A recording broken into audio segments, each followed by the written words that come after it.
कहा जाता है कि कला सृजन है तो युद्ध संहार, उन्माद कला में भी जानलेवा होता है। और युद्ध में तो खैर, एक युद्ध आपको सालों पीछे ढकेल देता है, लेकिन वतन की हिफाजत के लिए दुश्मनों को सबक सिखाना जरूरी हो जाता है।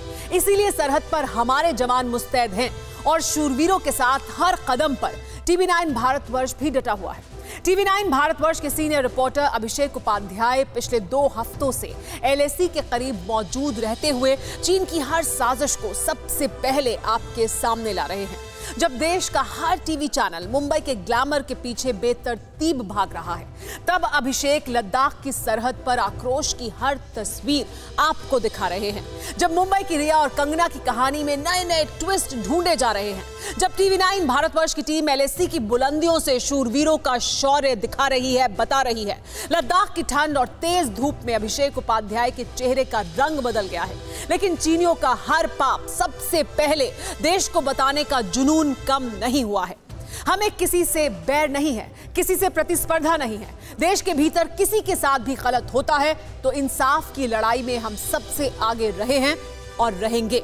लेकिन सवाल यह है कि क्या हम मुंबई में हो रहे सियासी ड्रामे को नहीं दिखा सकते?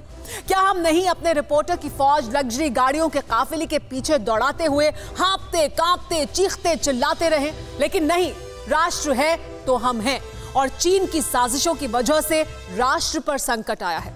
इसीलिए हम सरहद पर हैं और तब तक रहेंगे जब तक माओ के वारिसों की साजिशों का अंत नहीं हो जाता।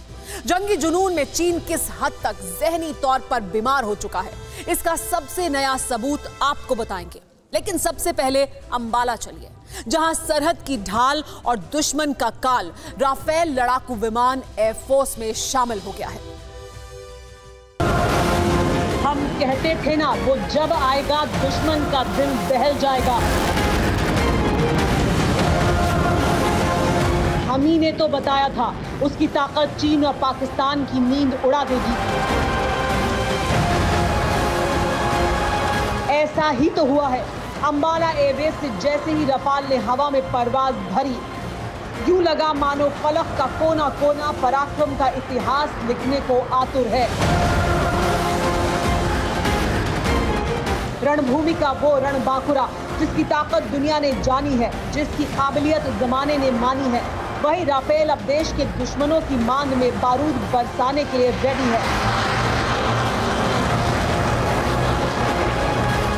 राफेल फाइटर जेट की अंबाला में मौजूद 17 गोल्डन एरो स्क्वाड्रन में औपचारिक एंट्री इतिहास के पन्नों में दर्ज हो गई है।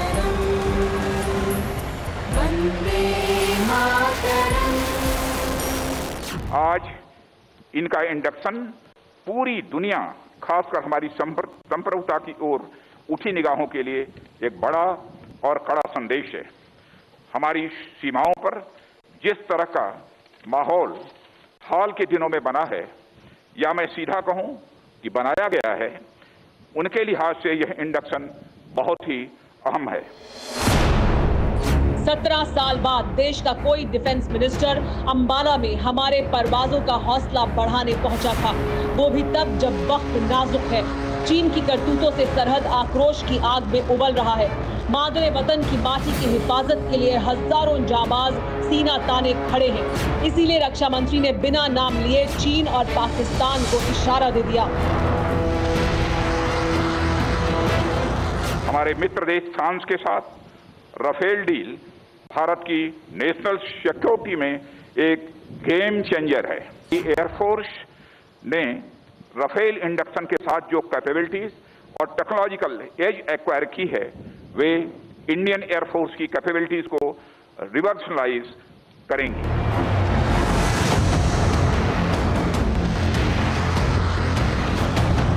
फ्रांस से 5 राफेल मिले हैं, जो 29 जुलाई को अंबाला पहुंचे थे। करीब 1.5 महीने बाद 5 राफेल एयरफोर्स में शामिल हो गए हैं। यानी अब देश की हवाई ताकत कई गुना मजबूत हो चुकी है। यूं समझ लीजिए कि जमीन पर जांबाज चीनियों को सबक सिखाएंगे, उसी वक्त राफेल आसमान से बीजिंग पर बारूद बरसाएंगे। ऐसा होना ही है। जरा सी चिंगारी जिस तरह के बारूदी हालात एलएसी पर बने हुए हैं, किसी बड़ी जंग का सबब बन सकती हैं। खास तौर पर तब से जब से भारतीय जवानों ने रणनीतिक लिहाज से अहम पॉइंट्स पर कब्जा किया है। चीनी जनरलों का हलक सूखा हुआ है।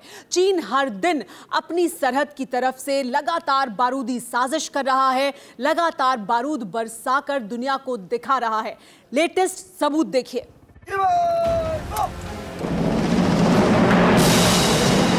बारूद बरसाती तोपें और आग का गोला उगलकर आसमान की ऊंचाई नापती मिसाइलें, इन्हें सिर्फ तस्वीरें मत समझिए, ये प्रमाण है कि चीन बातचीत से मानने वाला है ही नहीं।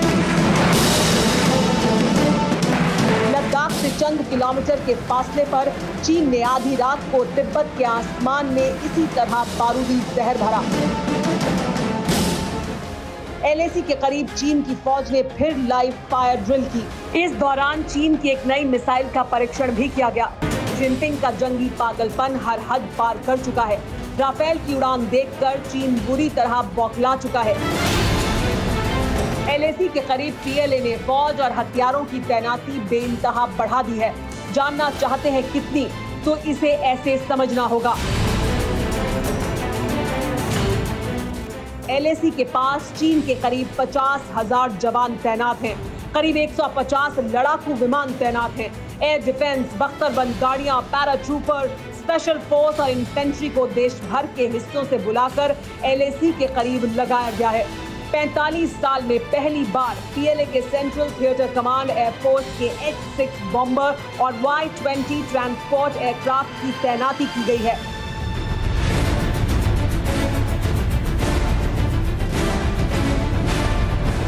चीनी सेना की तैयारी ही बता रही है कि बीजिंग में बैठा तानाशाह पागलपन की हद तक बौखला उठा है, जिसकी बिलबिलाहट दिख रही है भारतीय सरहद पर। देखिए, ये ड्रैगन की रेड आर्मी है।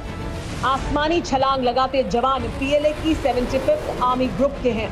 स्पेशल पैराट्रूपर्स पीठ पर जंग का साजो सामान लाद कर कूद रहे हैं। चीनी जवानों के साथ ही एयरक्राफ्ट से बारूदी बक्से फेंके जा रहे हैं, बम गिराए जा रहे हैं, मिसाइलें बरसाई जा रही हैं। जाहिर है चीन ने जंग की पूरी तैयारी कर ली है, लेकिन बातचीत का स्वांग भी कर रहा है। इसी कड़ी में एक बार फिर ब्रिगेडियर लेवल की बातचीत हुई, जो हमेशा की तरह बेनतीजा रही। सवाल यह है कि इस तरह के हालात कब तक बने रहेंगे। तब तक जब तक चीनियों की अकल ठिकाने नहीं आती, तब तक जब तक चीनी चांडालों की चौकड़ी अपनी पुरानी जगह पर वापस नहीं जाती, जब तक चीन फिंगर 4, फिंगर 5 से पूरी तरह नहीं हट जाता। लेकिन क्या चीन इतनी आसानी से मान जाएगा? लगता तो नहीं है। अगर ऐसा होता तो 3 महीने से हो रही बातचीत से चीनी कायरों की बुद्धि ठिकाने पर आ गई होती। बजाय पीछे जाने के चीनी हमारी जमीन पर कब्जे की नई साजिशें नहीं कर रहे होते। इसीलिए हमारे जांबाजों ने मोर्चा संभाल लिया है। सूत्रों के मुताबिक एलएसी की फॉरवर्ड लोकेशन पर ऊंची जगहों पर स्पेशल फोर्स की तैनाती की गई है। पेंगोंग झील के दोनों किनारों पर माउंटेन फॉर बटालियन मोर्चे पर तैनात है। सिंगापुर के इलाके में भी हमारे जवानों ने चीनियों से ऊंची चोटियों पर पैर जमा लिए हैं। ब्लैक टॉप इलाके से ही हमारे जांबाज तैनात हैं। टैंक बटालियन भी चीनियों पर बारूद बरसाने के लिए रेडी है। चीन की साजिशों का नया सेंटर बन चुके रेजिंगला एरिया में चीन के 30 से 40 जवान मौजूद हैं। लेकिन अब चीन का हर ठिकाना हमारी फायरिंग रेंज में है। यानी अगर हल्की सी भी हरकत होती है, चीनी अगर हमारी जमीन की तरफ बढ़ने की गुस्ताखी करते हैं, तो यकीन मानिए जिनपिंग के जल्लादों को वो सबक मिलेगा जिसे माओ के वारिसों की आने वाली कई पीढ़ियां याद रखेंगी।